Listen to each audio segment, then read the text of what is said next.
Previously on Anywhere Man. Comment about safety out here. There's a few things I wanted to mention. I don't deal with a lot of other travelers while I'm out here. You're at their mercy once you get in their car. You're at their mercy once you get on a train with them too. Something to think about. You don't know from a hole in the wall. You don't know what's going to happen when they get that eighth drink in them. You don't know how they're going to react when things get stressful and stuff like that. You don't know how level-headed they're going to be. All these people are really lonely, and I don't hold it against them, but they latch on to you. It's happened to me 5 different times now.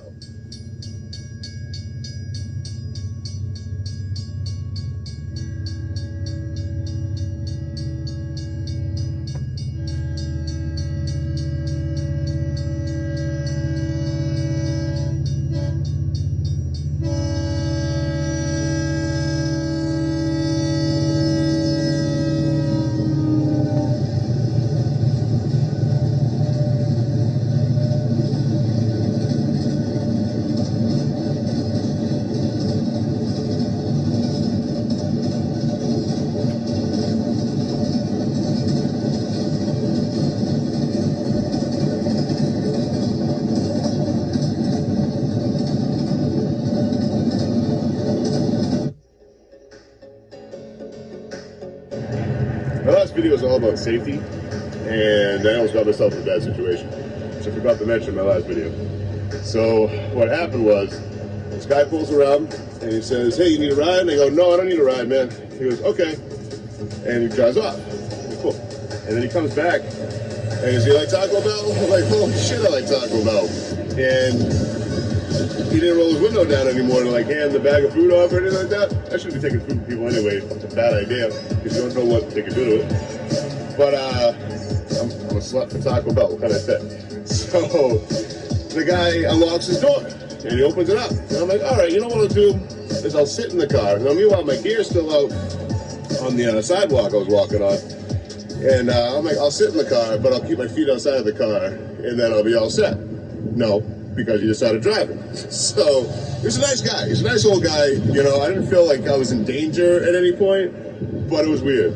So he just starts talking. And I'm like, hey, man, I gotta get back to my gear. If I get stolen, I kind of just die out here. I need to survive. And he was like, oh, okay.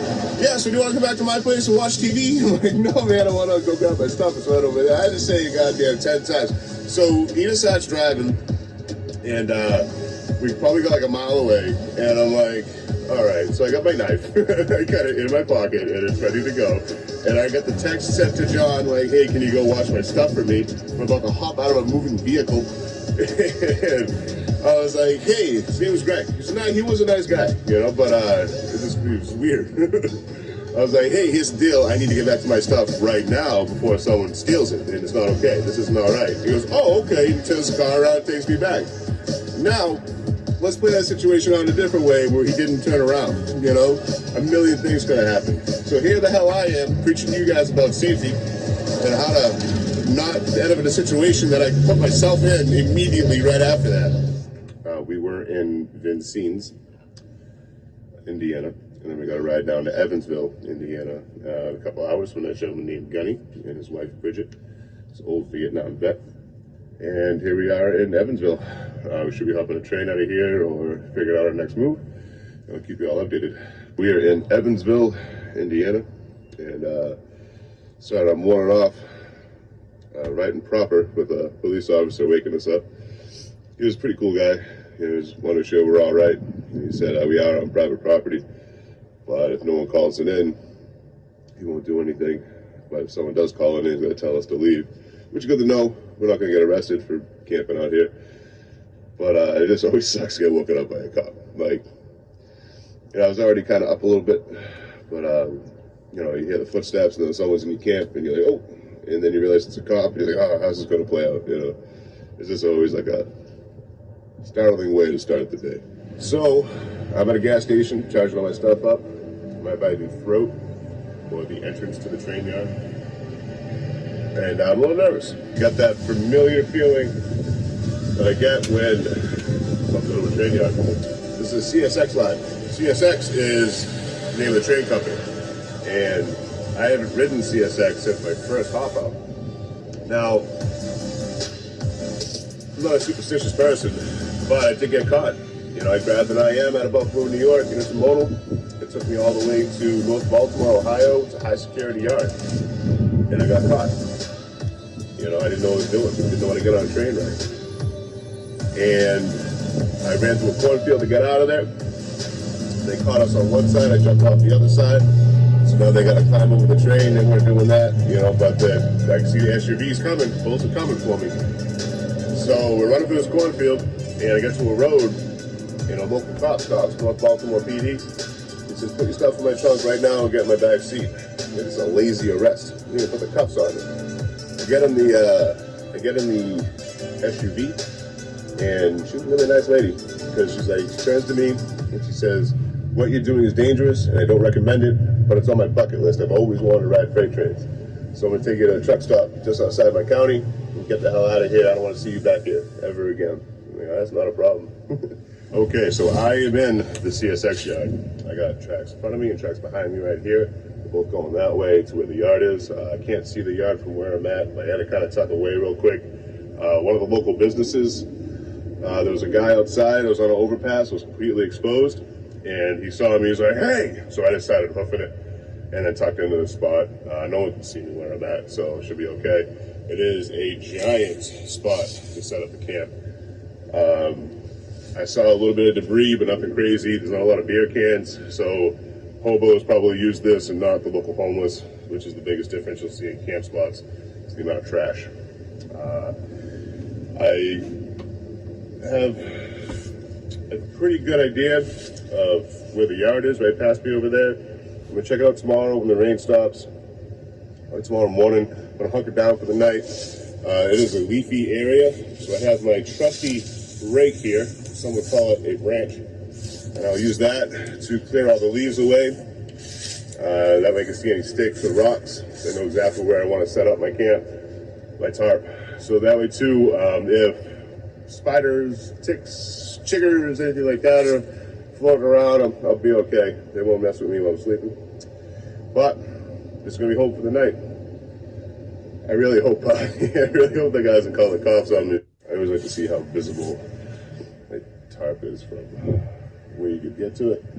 So there'd have to be a worker on this track or a bull on that track, and they would have to look out here and see nothing.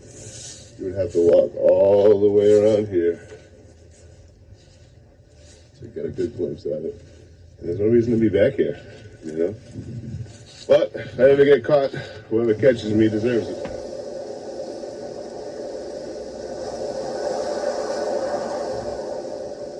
Got some crazy winds and rain last night, but the tarp held up good. I was warm and I was dry. No groundwater or anything. You know, it was pretty nice. It was relaxing, not gonna lie. But I'm letting the tarp dry out, and I figured now would be a good time to make a video. I got a question last night asking what I did to prepare to come out here. I did a lot. I did a lot of preparing to come out here, and it was more to just give me the confidence to come out. I started with bushcrafting. I learned a lot about how to use a tarp properly in different configurations, and how to survive in the woods. Bushcraft gear is heavy though, so you got to be wary of that. And the companies that want to sell you stuff, they put the word bushcraft on it. They want to charge you, you know, a 40% markup. So be careful of that too. I did a lot of hiking, and you have ultralight gear, but it's not as resilient. So you got to be careful with that. You know, when you're going to have to replace that pack you just bought for $200, you know. And I did a lot of research on trains and stuff like that. Once I figured out that's how I was going to come across, because I wasn't sure what I was going to do at first. I knew I was going to do something big. It was either going to be like the Appalachian Trail or one of the other 3 major trails in America, or it was going to be hitchhiking across the country, or just hiking across. I knew I was going to be doing something, I wasn't sure what. It took me a while to find freight trains, but once I did, I wanted to be safe on them. So I started by looking up all the training manuals. There's a lot of safety videos out there, especially on YouTube. A lot of safety videos out there about how to get on a train properly from train companies themselves, teaching their employees. And it teaches you the dangerous parts about being in a train yard and dealing with freight trains. And that was crucial to my survival out here, I'm not gonna lie. Because like I said, there's a lot of people that said they knew what they were doing, and then they put themselves in bad situations. And I prevented myself from being in that situation from having that knowledge, and it really helped. And I practiced every day, I worked out every day, still wasn't enough. Coming out and actually doing it is different. You know, It's a lot different doing it a couple hours a day between doing it for 12 hours a day. Nothing can fully prepare you until you come out and do it. But it took me about a year and a half to really get all my research in and make the leap, and I'm glad I did it. I wouldn't trade this for anything in the world, to be honest with you. I don't know if you can see the train back there, but that's why I set up right here, just to be a little watch of the yard, and the train's coming in. So this train just stopped right back there, and it's gonna stop for clearance. I've noticed it all night. It'll stop for clearance into the yard, and then it'll keep going. There might be a better spot where they crew change, and I'll get like, 10 minutes to 30 minutes before the crew gets on. But right here, I'll get like 2 minutes. So if something rideable stops here and I'm all packed up, I can just get on that. We'll see. I gotta get up and grab some food. I definitely want to start a little fire and cook a steak today. Been fiending for some meat. But I think this might be my spot. What I'm looking for here are the cars. So there's only one here right there. It's not an SUV. Usually the Bulls drive around in a white or black SUV. So I'm trying to keep an eye out to see if I can see any roaming around. Usually they're Suburbans. So if I can see any in the area or any around the yard, even on the street, be a good indication that there's a bull here. I don't think there is. Looks like a really low security yard. Whenever you see one without a fence, it's always a good sign. Watching the trains today, I don't know if anything's going to come in the afternoon. It's going to be really cold tonight. So I'm going to try to catch one. I know they come about 9, 10 o'clock in the morning for the last 2 days. So I'm going to try to catch one at that time tomorrow. So it's going to be really cold tonight, like I said. I'm talking mid-teens. So I got a little fire pit going. Basically, I'm going to have the long fire. It's going to extend this whole pit and be really low. So I can get much higher than that because I don't want a lot of light that'll get me caught. All right, the most labor-intensive part of this is done. Got all the firewood. I got sticks there, no wider than my thumb, slightly bigger, even bigger. Everything I sawed up, I just took a whole tree that looked dead, knocked it over, and sawed the whole thing out, and then the railroad ties. And that should get me plenty of coals to last the night. But because I just said that, it means I'm going to run out probably 2 hours. So now that I got my coal bed going, I want to explain exactly what the design here is. The radiation from the fire is going to keep moving into that tarp. It'll keep on going throughout the night. And if all else fails, I can take that side of the tarp, stake it down in my sleeping bag. I should be good. But ideally is this will keep radiating heat of a giant coal bed, making no light, but keeping me warm all throughout the night. So with this setup, right now I'm just wearing a t-shirt and my jeans and my boots. It's 30 degrees out, and I'm still worried about sweating. It's got to easily be 75 between the fire and the tarp, and it's the same temperature all the way through. If I go on the other side of the fire, freezing, immediately cold. I figured now would be a good time to talk about what I'm going to do next, which is anything. I'm going to take a train south from here. I think I'm going to head a little bit more south, but for a little bit of while, I'm just going to go where the train's taking me. I'm going to stop looking up exactly where I'm going to go and planning out my destination and just go for it. So wish me luck, y'all. Let's try it out. Winterland, tell me all your secrets. Fill me in on your wildest moments. Colored trees, your yellow leaves move me. Dancing moves, your painted red shakes the room. When I get there, I'll let my feet roll. When I get there, I'll break in your arms, I'll lose control. When I get there, I'll know the answer. Let me know when I get closer.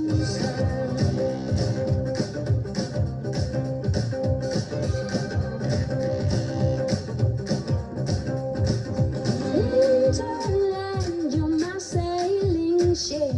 Guide me when you head for your trip. Right out of this wicked black and into bright sand.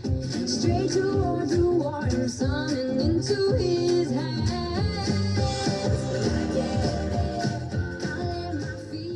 All right, we got the CSX yard right here. This trucker just pulled up to have a cigarette. And look at the name on the truck. So while I'm waiting for my next train, Stove the Hobo's favorite pizza stop gas station, his truck pulled up. Just to clarify who Stove the Hobo was, you can find him on YouTube as well. And he passed away, I want to say in 2017. His favorite place was Casey's to get pizza. Man loved his beer. And it's inspiration to a lot of us out here, you know, doing our thing. So this is kind of exciting because I didn't realize that intermodals went this way. So if an IM comes here and stops, I could get some serious miles in. You know, they'll keep going. They're high priority, so other things sign up for them for the most part. I've only been an IM that signed up maybe one time. And yeah, this one's going a little too fast for me to hop on the fly. You can tell by the wheels. If you look at the wheels as they go by, if you can, we kind of got a good one here. If you can see the 3 pins in the middle clearly, then you can get them on the fly. They're not going too fast. But otherwise, big things going fast seem like they're going slower. So this one, I would break my face if I tried to get on it. It's going the wrong way anyway, but it's good to know that intermodals come this way. All right, so I just saw a crew change van. It's a minivan, and it has all these little stripes on the back of it. This one's Halicon, PTC, I think is the name of the other company I see a lot, usually one of those two. But what it means is they're bringing the crew to the south side of the yard right now, and ideally a train should be coming soon. So this junk train is pulled up, it's mixed. So from that DPU, or locomotive, it's mixed all the way up. That is my favorite ride. It's a high lip grader. It's covered on the top and the sides. There's another one that has like a high wall where even the ladder's covered. That would be my most favorite, so I guess it's my second favorite. And there's a bunch of rideable stuff, but there's this guy sitting right there, all powered up and ready to go. So I don't want him to see me getting on and then get me pulled off, you know. There's a good chance, a damn good chance he wouldn't say anything, but better safe than sorry. And then you look behind here, like theoretically I could run back there and hop on something, but this is an all grainer train, and all of these grainers are suicide. So from the DPU back, they're unrideable unless I really want to get risky with it, and I don't. So it looks like my train isn't going to be coming until 5 or 7 a.m. I am going to grab an IM out of here. I asked one of the workers what time they come, and he said usually about 5 to 7 a.m. I'm going to come back here at nighttime, and I think I'm going to camp out right there and just wait for my train. I'm going to feel it out when I come back and see how well lit up it is.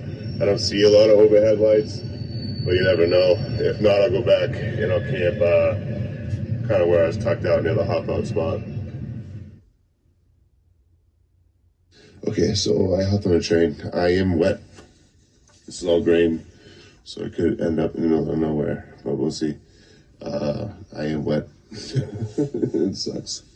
But this is a good ride because I can throw my gear on that side. Whatever I don't need to stay warm can go over there. I went to a bar earlier, and when I went to the bar, they had me sign a wall and stuff like that, and then they had a band playing, and that was their mark for the band.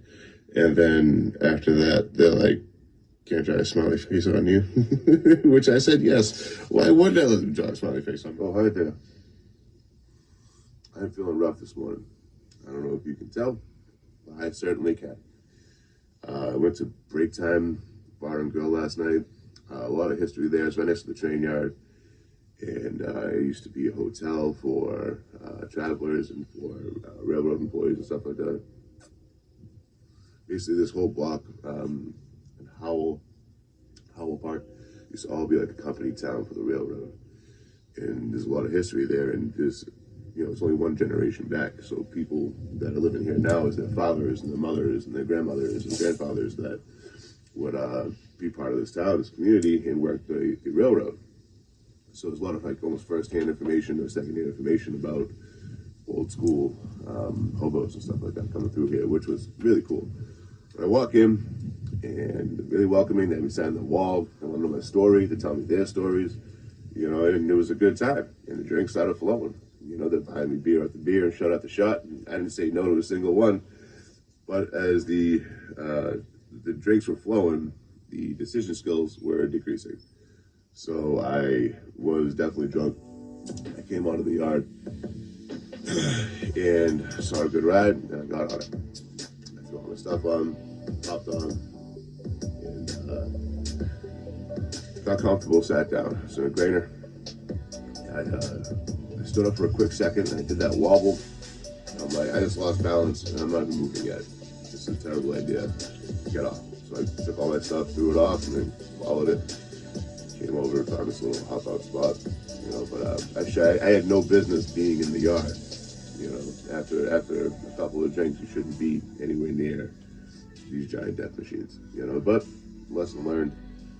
You know, next time I drink like that, I'll make sure I stay off the yard for sure.